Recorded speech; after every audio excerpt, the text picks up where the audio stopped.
Picture this. You're walking down a Canadian street, but instead of families, businesses and laughter, you see addicts hunched over, staggering like shadows of their former selves. Phone calls ring in households across the country, but instead of friends or family, it's scammers demanding money. This is not a movie, it's Canada's reality. Mexican cartels and Indian scammers are creating what many now call Zombieland. Before we dive in, let me ask you, do you think Canada can survive this crisis, or is it already too late? Drop your answer in the comments. I'll be reading every single one. And if you believe more people need to see what's really happening in Canada, hit that like button so this video reaches them. Don't forget to subscribe and turn on the bell, because we have even more investigations coming that you won't want to miss. Now, let's get into the story. This isn't about random crimes, it's about organized systems of exploitation. Mexican cartels are flooding our cities with fentanyl, a drug so deadly it only takes a few grains to kill. Indian scammers operating from massive call centers are stealing billions through fake CRA calls, immigration scams, and job fraud. One poisons the body, the other poisons trust. Together they are hollowing out Canada. The numbers don't lie. Since 2016, over 49,000 Canadians have died from opioid overdoses, mostly fentanyl brought in by cartels. At the same time, the Canadian Anti-Fraud Centre reported more than $530 million in scam losses in 2023, much of it linked to India. These aren't small crimes. They're industrial-scale operations designed to turn Canada into a playground for criminals. The most chilling part is how normal it feels. Canadians expect scam calls. They step over addicts on the street. They read headlines about cartels and fraud and then shrug as though nothing can change. But that normalization is exactly what criminals want, a society that quietly accepts collapse. That's why in this video, we're going to expose how cartels and scammers work, why addicts are becoming the living dead on our streets, how billions are being laundered, and what Canada must do to survive. Stick with me until the end, because this story affects every Canadian. Section 1. Mexican cartels in Canada. Mexican cartels have long dominated the drug trade in the United States and Latin America, but in recent years, they've quietly expanded into Canada. Groups like the Sinaloa Cartel and the Jalisco New Generation Cartel recognized Canada as fertile ground. Wealthy consumers, weaker border enforcement, and a growing demand for opioids. Canada became a new gold mine, and the cartels dug in deep. Fentanyl, their deadliest export, is at the center of this crisis. Cheap to produce and easy to transport, fentanyl is up to 100 times stronger than morphine. Cartels buy precursor chemicals from China, refine them into fentanyl in Mexico, and smuggle the product north. A small brick worth a few $100s in production costs can generate millions on Canadian streets. The results are catastrophic. Between 2016 and 2023, Canada saw a 400% increase in fentanyl seizures at its borders. But seizures are only a fraction of the total supply. For every shipment caught, countless others slip through, ending up in the veins of addicts across the country. It's no exaggeration to say Canada is drowning in fentanyl. The cartels don't operate alone. They form alliances with local gangs, biker groups, and money launderers. Together, they create a distribution network that spans provinces and cities. Even when police dismantle one network, another rises quickly to take its place. Cartels don't just sell drugs, they weave themselves into the fabric of local crime, making them nearly impossible to root out. Their fingerprints are also all over Canada's real estate market. Cartels pour billions into luxury condos in Vancouver and Toronto, using these properties as safe vaults for dirty money. These empty homes aren't just a money laundering trick. They're one reason why Canadian housing prices have soared beyond reach for ordinary families. The Canadian government finally designated cartels as terrorist organizations, allowing authorities to freeze assets and prosecute collaborators. But critics say the move came far too late. Thousands of Canadians are already dead. Billions have already been laundered, and cartel tentacles are deeply embedded in Canadian society. Section 2. Indian Scammers in Canada. While cartels target the body, Indian scammers target the wallet. Their schemes are sophisticated, relentless, and shockingly profitable. From CRA tax scams to fake immigration and job offers, they operate on an industrial scale. In cities like Noida and Ahmedabad, entire office floors are filled with employees trained to impersonate Canadian officials and rob Canadians of their money. In 2023, Canadians lost over $500 million to scams, but experts believe the real number is much higher. Seniors, immigrants, and vulnerable families are the most frequent targets. Victims are threatened with arrest or deportation unless they pay immediately. Many are tricked into wiring money or buying gift cards, only to discover too late that the entire story was a lie. One infamous raid in India revealed a scam hub employing more than 600 workers, each assigned to call Canadians all day using scripts, fake IDs, and spoofed phone numbers. These workers see it as a job, but for Canadian families, the result is financial ruin and broken trust. Scams are no longer limited to phone calls. Indian networks run fake recruitment websites, lure immigrants with non-existent job offers, and create romance scams that manipulate victims emotionally before draining their savings. In every case, the victim is left devastated, financially, emotionally, and socially. Even more disturbing is the overlap with other crimes. Many scammers recruit Canadian-based money mules, often addicts or immigrants in debt, to transfer stolen funds overseas. This creates a direct link between the scammers draining bank accounts and the addicts stumbling on Canadian streets, showing how the two threats reinforce each other. Canadian authorities struggle to respond. Police cannot easily prosecute criminals dialing from India, and corruption within India's system allows many scammers to operate openly. Without stronger diplomatic pressure, Canadians remain exposed to what has become a billion-dollar scam industry targeting them daily. Section 3. Drug Addicts. The Living Zombies. Nowhere is the damage of cartels more visible than in the addicts who wander Canada's streets like the living dead. In Vancouver's downtown east side, in Toronto's neglected neighborhoods, and in smaller towns across the prairies, you see the same haunting sight. Men and women slumped against walls, moving in slow, broken steps, their minds consumed by fentanyl and meth. These are not fictional zombies from a film. They are real Canadians, victims turned into shadows by the poison trafficked into the country. The crisis is staggering in scope. Since 2016, over 49,000 Canadians have died from opioid overdoses. Imagine an entire city erased from the map in less than a decade. Behind each number is a family that will never be whole again. A mother burying her child, a child growing up without a parent, a friend mourning someone who didn't survive. These aren't statistics, they're stories of destruction written on every Canadian block. Addiction isn't rare anymore. Almost 22% of Canadians, nearly 8 million people, suffer from substance use disorders. That's 1 in 5 citizens struggling with drugs or alcohol at dangerous levels. Fentanyl is the deadliest of all.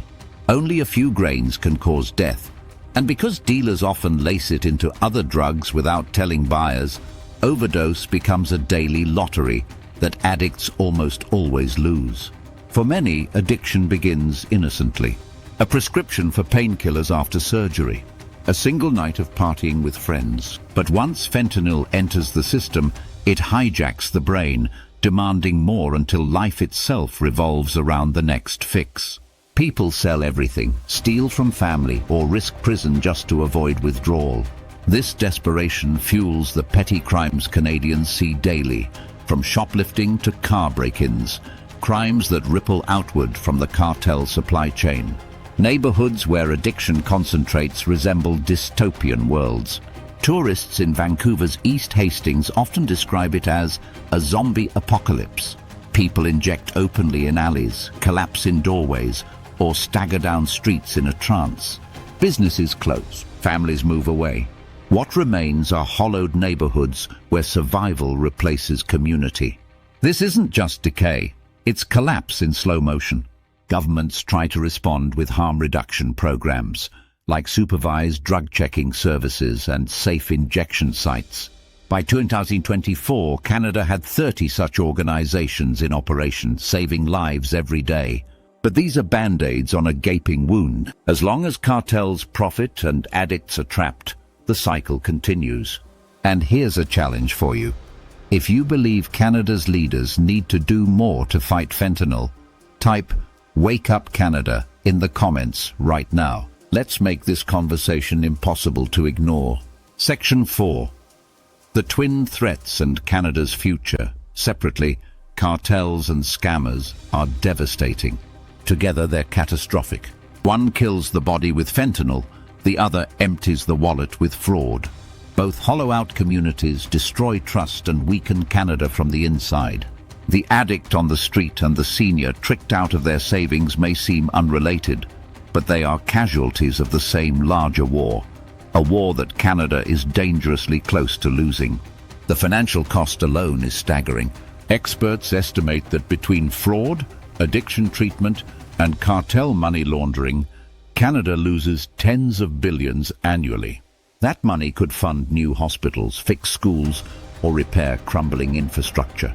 Instead, it disappears into criminal empires that reinvest it to fuel more addiction and more fraud. It's a vicious cycle that bleeds the country dry. But the psychological cost may be even worse. Canadians no longer trust their phones, expecting every call to be a scam. Parents warn their children to avoid whole neighborhoods taken over by drugs. Communities lose faith in law enforcement when they see addicts stumble daily and scammers steal billions with little consequence. Once trust is gone, society itself begins to rot. The government has taken some steps.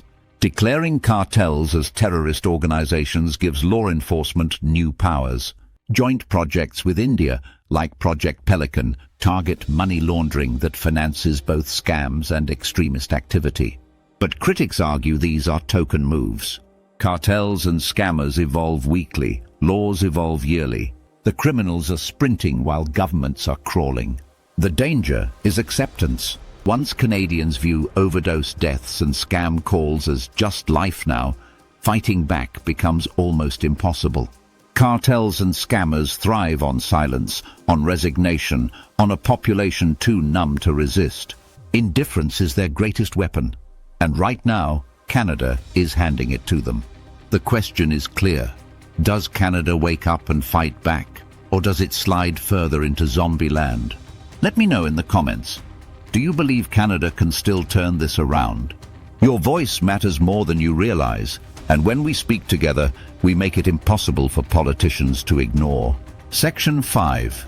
The money pipeline. Laundering billions. Crime on this scale can't survive without laundering, and Canada has become one of the most convenient laundromats on earth.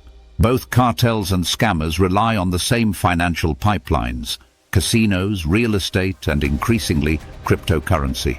Together, they clean billions in dirty money every year, transforming blood-stained cash into luxury condos and business investments. One of the most infamous systems is the Vancouver model. Cartel affiliates walk into casinos with bags of small bills, gamble briefly, and then cash out with bank drafts. These clean drafts are deposited into Canadian banks, turning illicit money into legitimate wealth. Scammers piggyback on similar methods, funneling stolen money into the same laundering channels, making the two networks nearly indistinguishable. Real estate is another favorite. In cities like Vancouver and Toronto, cartels snap up multi-million-dollar condos in cash. They sit empty, serving no purpose but to hold laundered money. Housing experts warn this practice inflates property prices, pushing ordinary Canadians out of the market. Imagine trying to buy your first home, not against another young family, but against a cartel bankroll. Cryptocurrency takes laundering to another level. Indian scammers use Bitcoin and other coins to move stolen funds instantly overseas. Cartels are doing the same with drug profits. Digital wallets hide billions in untraceable transactions, while regulators struggle to catch up. By the time investigators follow the trail, the money has already vanished through a dozen digital doors. This shadow economy rivals legitimate business. Every condo bought with cartel cash, every scam transfer hidden in Bitcoin, every casino chip cashed out strengthens the criminal empire while weakening Canada's economy. Prices rise, trust declines, and ordinary Canadians suffer the fallout of a market distorted by crime. Until Canada closes these loopholes, Zombieland will keep expanding. The addicts on the street and the scam victims at home are just the visible casualties. The real war is being waged in banks, casinos, and condo towers. If you're still watching at this point, drop an emoji in the comments to show you know the money trail is just as deadly as the drugs. Section 6. Political blind spots. Why Canada can't stop it. If the crisis is so visible, why can't Canada stop it? The answer lies in political blind spots. Cartels and scammers thrive not just because they are clever, but because governments are slow, hesitant, and sometimes complicit. Canada's compassion and tolerance, admirable in many ways, leave it unprepared for the ruthlessness of global crime networks. Until recently, cartels were treated as just foreign criminals. Only now have they been designated as terrorist organizations, unlocking harsher enforcement. Similarly, scam networks thrive because Canadian police cannot easily prosecute criminals dialing from India. Without stronger diplomatic action, Canada is left swatting at flies while the hive keeps buzzing. Politics makes things worse. Cracking down on Indian scams risks damaging relations with a key trade and immigration partner. Targeting cartel money laundering threatens powerful real estate and financial interests. These conflicts of interest create hesitation, and hesitation is exactly what criminals exploit. Immigration fraud adds another layer. Scammers prey on newcomers with fake job offers and visa scams, exploiting Canada's reputation as a land of opportunity. But politicians tread carefully, afraid of backlash or accusations of discrimination. While they hesitate, scams continue to spread. Law enforcement is underfunded and overstretched. Cybercrime units can't keep pace with evolving scam tactics. Border officials are undermanned. Police forces struggle to balance everyday crime with transnational investigations. Criminals sprint ahead while authorities limp behind. Until these blind spots are confronted, Zombieland will grow. Cartels and scammers evolve weekly. Canada debates yearly. The only way forward is bold, unapologetic action. If you agree Canada's leaders are failing, type "too soft" in the comments to send a clear message that half measures won't cut it anymore. Section 7. The human cost. Families, victims, and broken trust. Behind every overdose statistic and every scam loss is a human being, and their pain ripples outward through families, neighborhoods, and entire communities. These are not anonymous victims. They are sons, daughters, parents, and grandparents. Some lose their lives in alleys after a fentanyl injection. Others lose their entire life savings after one phone call from a scammer impersonating the Canada Revenue Agency. Each story is devastating, and together they reveal a nation in quiet mourning. For families battling addiction, the pain is relentless. Parents watch children who were once full of potential collapse into cycles of drug use, sometimes losing them forever to overdoses. Children are taken into foster care because their parents are too consumed by drugs to provide for them. The ripple effects extend far beyond the addicts themselves, destabilizing entire households. Fraud victims suffer differently but no less profoundly. Seniors who worked for decades discover their accounts empty after falling prey to a scammer's threats. Immigrants desperate for opportunity spend thousands on fake job offers only to be left broke and humiliated. Many victims withdraw into shame, blaming themselves for being stupid enough to fall for the scam, not realizing they were manipulated by scripts perfected through years of psychological exploitation. Trust, perhaps Canada's most important cultural currency, is being eroded. When scammers impersonate banks and government agencies, every phone call becomes suspect. When cartels dominate neighborhoods with addiction, people stop believing the police or government can protect them. Once trust collapses, rebuilding it is nearly impossible, and society becomes fragile. The human cost extends to communities. Businesses close in areas overrun by addicts. Scam victims cut off social ties, afraid of ridicule. Emergency services are stretched thin, redirecting resources to handle endless overdoses and fraud reports. Canada pays the price twice, first in individual suffering, and again in the weakening of its collective resilience. This is the true image of Zombieland: families grieving, seniors bankrupted, addicts hollowed, and trust shattered. And here's where I want you involved. If you've seen this crisis in your own community, an addict on your street, or a loved one scammed, comment, "I've seen it," below. Your stories matter, and by sharing them we break the silence that criminals depend on. Section 8. Global Connections. Why Canada is a target. Canada's crisis doesn't exist in a vacuum. It's part of a global crime triangle where nations and syndicates intersect. China supplies the chemicals, Mexico turns them into fentanyl, India runs the scam networks, and Canada becomes the target. This isn't random.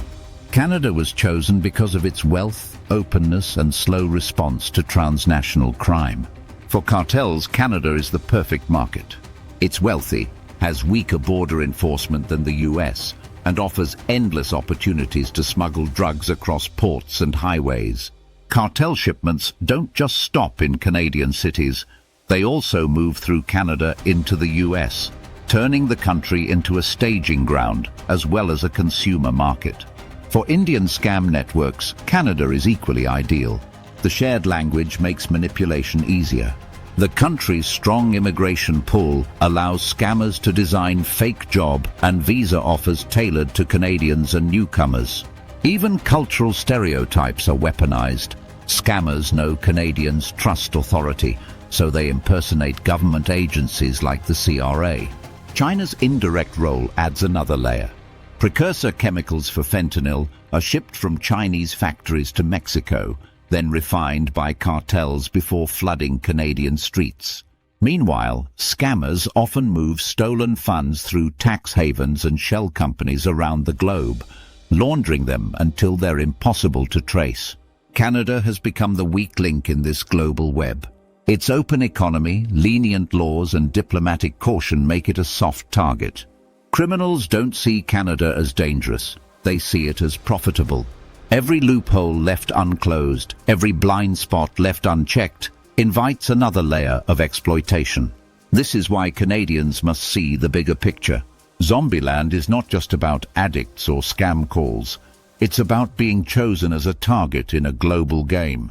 If you're still watching, drop an emoji in the comments to show you understand this isn't just Canada's problem. It's a worldwide crisis that landed on Canadian soil. Section 9, the road ahead. Can Canada survive Zombieland? So the question we all face is simple. Can Canada survive? The answer depends on how boldly the nation responds. If Canada continues with half measures, Zombieland will expand, swallowing more lives, more money, and more trust. But with decisive action, there's still a path forward. Experts agree on what must be done. Cartels must be treated as terrorist organizations, with intelligence-level tools used against them. Borders must be hardened, ports monitored, and cybercrime units strengthened. On scams, Ottawa must pressure India to shut down scam call centers. Token raids won't cut it. The campaign must be sustained and relentless. Domestically, Canada must tackle addiction with compassion and investment. Criminalizing addicts has failed for decades. Instead, rehabilitation, safe housing, and mental health support are needed. Every recovered addict is one less customer for cartels. Without reducing demand, enforcement alone will never succeed. Technology offers hope. Artificial intelligence can trace scam patterns and money laundering pipelines faster than humans ever could. But these tools require funding and political will. Too often, Canadian authorities play catch-up, reacting to disasters instead of preventing them. That must change. Public awareness is also key. Scam-proofing seniors, educating youth about fentanyl dangers, and mobilizing communities can all blunt the impact of these threats. Crime thrives on ignorance. Knowledge and vigilance are its enemies. Canada can survive, but only if its citizens demand action. That's why I need you involved. Comment below. Do you believe Canada can beat the deadly duo, or is Zombieland permanent? Your voice matters, and the more Canadians speak, the harder it is for politicians to ignore the truth. Section 10. Breaking the silence. We've covered the crisis from every angle. Cartels flooding Canada with fentanyl, scammers draining billions from Canadians, addicts stumbling like zombies, families grieving, and money laundered in plain sight. Together, these forces are hollowing Canada out, turning a once safe country into zombie land. But here's the truth. It doesn't have to stay this way. Silence and resignation are what criminals thrive on. Outrage, awareness, and action are what stops them. And this is where you come in. If you found this video eye-opening, hit that like button right now so it reaches more Canadians. If you want more investigations like this, subscribe and turn on the bell so you never miss the truth. And most importantly, comment your thoughts below. Do you think Canada can survive, or are we already too far gone? For families, take this as a call to protect your own. Talk to your kids about fentanyl. Warn your parents about scams. Look out for your neighbors instead of walking past them. Crime thrives in isolation, but communities win together. For citizens, take this as a call to pressure leaders. Demand stronger laws, more funding for law enforcement, and diplomatic action against nations enabling these crimes. Politicians won't act unless the people demand it. Be the pressure they can't ignore. Zombieland is not destiny. It's a warning, and warnings can be heeded. Canada's future depends on whether we accept collapse as normal or whether we rise up to fight back. The choice is ours, and it starts here, with awareness, with action, and with you.